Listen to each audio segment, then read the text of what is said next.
Top 3 class reworks so far on Midnight Beta. What's up guys, Petko here. We had 6 weeks of testing and 1 week of Beta Mythic Plus to pretty much see how each class is playing, check out the reworks, test out the rotation, things like that. And in 2 days from now, Mythic Plus and Raid testing officially opens, and with that, I'd like to be come forward and pretty much discuss exactly which 3 of the specs are so far, in my opinion, received the best rework in Midnight.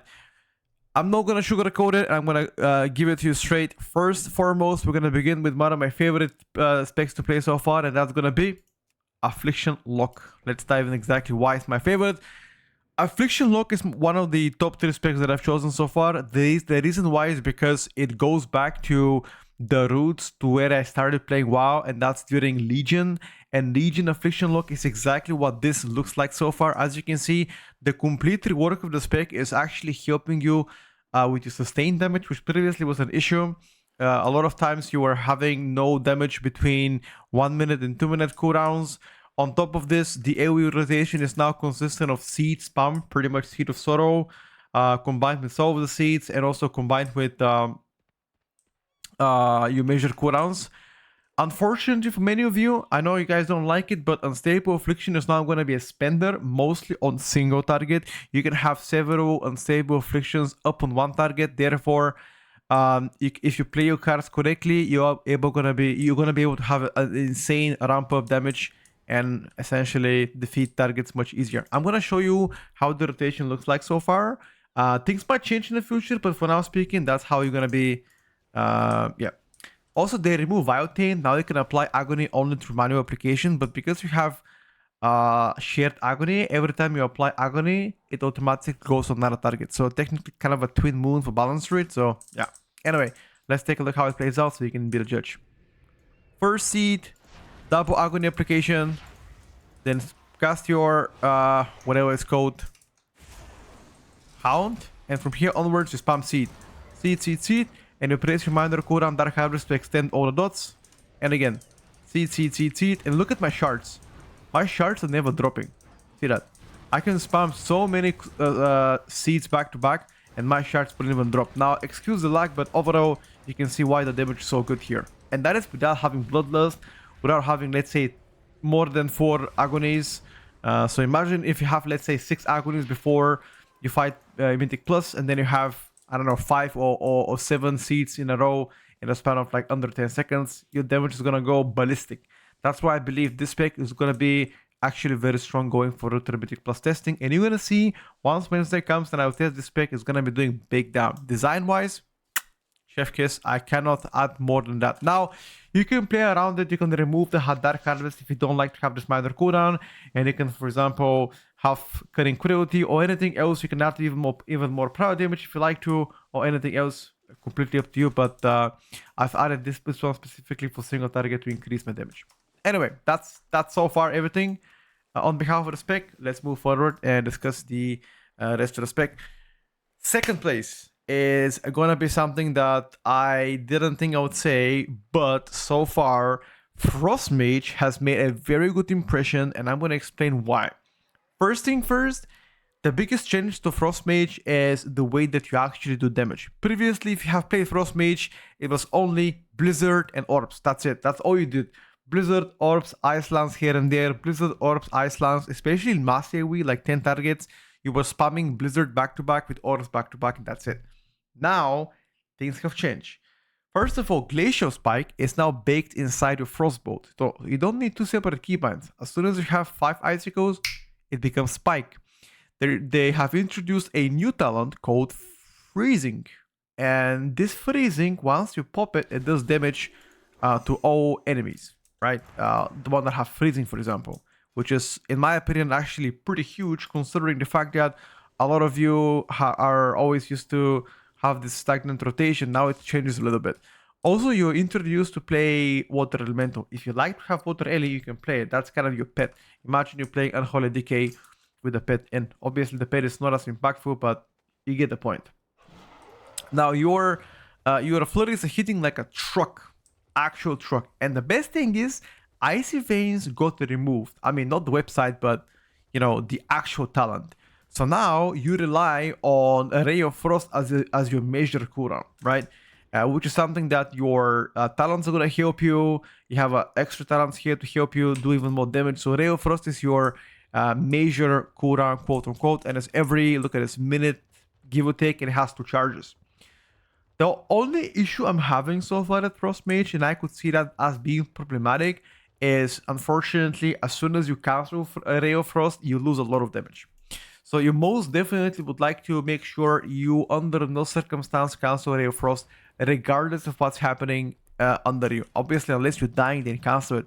This kind of reminds me of Shadow Priest and the Void Torrent back in the days where you weren't able to move at all while casting it, and as soon as you move, you lost a lot of damage. That's pretty much what Frost Mage will be, but on steroids, which pretty much means even more important to never, ever, under no circumstance, cancel Ray of Frost, unless obviously you are about to die. I think there is currently 500 MS on beta. It's lagging like truck. I'm gonna try to do my rotation real quick.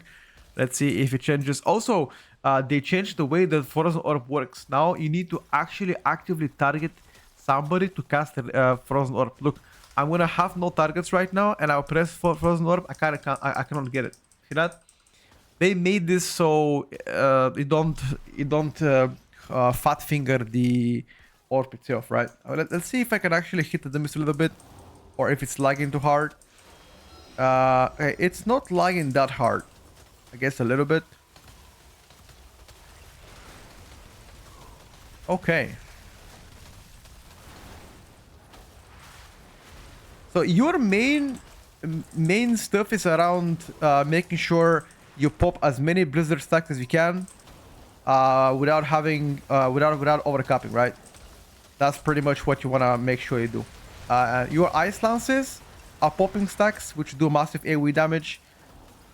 Look how fast Glacier Spike is, by the way. Your Comet also is popping stacks, but Ice Lance is important to be casted, so those stacks are actually getting popped. But the most important thing here is make sure you don't overcap. That's what the rotation surrounds for. Right? Again, there's like a sample so you can see it. There's a lot of instant cast once again, but overall, a much healthier playstyle compared to compared to previous expansion. And keep in mind, there's a lot of other specs that got a rework. Some of them got torn literally from the get-go and then got reworked. For example, Unholy Decay got completely torn to half. It is nowhere near what you used to. Unfortunately, I don't really like the directions of Unholy, or maybe at least the playstyle. It's still unpolished and at oftentimes confused. But if I have to give you one spec that got changed the most, I think it's probably Unholy. Across every single spec, obviously, if I discount the Devourer DH, which is the new spec right now in the game, I would say Unholy got the biggest changes so far. Maybe on par with Naxx and Unholy. Nothing comes close to the Unholy, like the biggest changes. But that is not my pick so far. The last pick and the best rework, well, kind of a semi-rework because of all the good changes that they've got, is gonna be Augmentation. Now I'm going to talk about why it is, in my opinion, the best rework. In a sense of casting abilities, it is most definitely unchanged. The core of the spec, it's there. But the reason why I'm telling you it is, for me, the best is because all of the nerfs that they've done to Augmentation throughout the War Within pretty much most of them got reverted. So the power level of Augmentation is insane. On top of this, the Apex Talons that they received are one of the best, if not the best, Apex Talons across all classes. Now, all these two combined are pretty much the first indication of Augmentation actually coming back to life. On top of having very high personal damage, ability to support your teammates, just like always, utilities across the best. So if that remains the case, and once Mythic Plus starts and raid testing starts, we get to see a lot more from Augmentation, actual performance, logs, etc. Then I wouldn't be surprised if this spec gets back to the meta and eventually play it in comps. But then again, meta will happen in like 3, 4, 5 months from now, so it's way too early. But speaking about, only purely reworks, I think those 3 so far are my personal favorite. I don't care about power as much right now. It's mostly like what you've gotten in terms of new spells, apex talents, tier sets, all of this combined kind of make my decision today. But if I have to rank them, I would say probably augmentation so far received the biggest W across all classes, all together with several more classes. Yeah, I mean, keep in mind there are a lot of other classes that also received good changes, but my personal opinion, those three were the most fun when I was testing stuff around. I would say honorable mention, maybe Outlaw Rogue. Outlaw was also pretty fun when I was testing it because the playstyle is also quite different than what you used to from the Warcraft 10. Likely one of the better quality of life changes done to compared to all millis so far. So yeah, that's my top three reworks on beta currently. I will make sure to report to you guys if anything changes. Overall, expect a lot of Mythic Plus content and raid testing from Wednesday onwards every day. And yeah, I'll cover all the news, all the class changes, all the reworks, anything that's happening on beta. I got you. Follow for more. I'll see you guys next time. Peace out.